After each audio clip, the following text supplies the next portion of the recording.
বাস্তবতা হচ্ছে যে আমরা অনেক কিছু শিখেছি এবং এই শেখার মধ্যেই তো আছি এখনো, আর শেখার চেষ্টা করছি।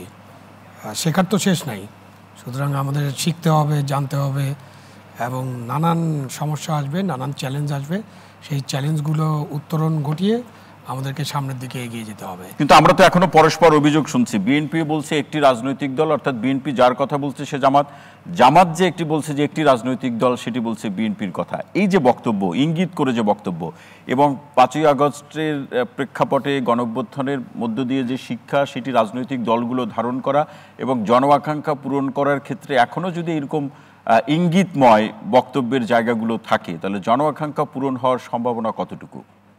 না, জন আকাঙ্ক্ষা তো জনগণের আকাঙ্ক্ষা, জি, সেটা তো রাজনৈতিক দলগুলো নিশ্চয়ই উপলব্ধি করে, কারণ তারা জনগণকে প্রতিনিধিত্ব করেন এবং তারা তো জনগণের সাথেই আছেন। তারা তো আর অন্য কারো কাছ থেকে কিছু পাবেন না, কিছু জানতেও পারবেন না।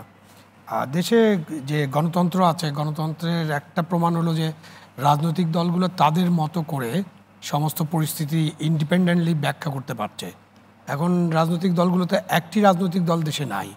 দেশে বিভিন্ন রাজনৈতিক দল থাকা মানেই হচ্ছে তাদের ভিন্ন ভিন্ন মতাদর্শ থাকতে পারে, ভিন্ন ভিন্ন লক্ষ্য থাকতে পারে, বাট প্রধান লক্ষ্য হওয়া উচিত জনকল্যাণ, জনগণের মঙ্গল এবং গণতন্ত্রের মধ্য দিয়ে দেশকে এগিয়ে নিয়ে যাওয়া। সংস্কার একটা চ্যালেঞ্জ, সেই সংস্কারগুলো মধ্যে দিয়ে আরও কতটা ভালোভাবে আমরা দেশকে এগিয়ে নিতে পারি, এবং ফাইনালি একটা নির্বাচন, এবং নির্বাচনের সময়ে নির্বাচনের রূপরেখা, নির্বাচনের রোডম্যাপ, এটা নিয়েই আমাদের মধ্যে মনে হয় কিছুটা টানাপোড়েন চলছে, এবং প্রত্যেক রাজনৈতিক দল তাদের যা মনে করেন তারা সেইভাবে তারা এই টানাপোড়েন কি বাড়বে না আরো নির্বাচন ঘনিয়ে আসলে কমতে পারে? আপনার কাছে কি মনে হয় আরো বাড়বে কিনা? এটি নির্বাচন তো ঘনিয়ে আসছে না এখনো, ঘনিয়ে আসলে বাড়বে কিনা এটা পরে আমরা বুঝতে পারবো। কিন্তু নির্বাচন নিয়ে টানাপোড়েন আছে, যে নির্বাচনটা আসলে কখন হবে, সেটার পরিষ্কার রোডম্যাপটা কি। যদিও আমাদের প্রধান উপদেষ্টা বলেছেন যে অল্প কিছু সংস্কার কোড আন কোড, এটা আমি বুঝতে পারি না, জি, কারণ এটা কি আমি তো জানি না এখনো, এবং আমাদের কাছে ক্লিয়ার না। অল্প কিছু সংস্কারের জন্য আমাদেরকে একটা ঐক্যমত্যে পৌঁছতে হবে।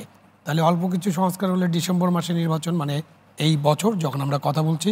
আর যদি রাজনৈতিক দলগুলো ঐক্যমত্যে পৌঁছে আরো একটু বেশি সংস্কার করতে, তাহলে জুন জুলাই মাসে নির্বাচন। মানে সেই প্রসঙ্গ ধরে আমরা আলোচনা শুনবো। বললাম শহীদ খান, অসংখ্য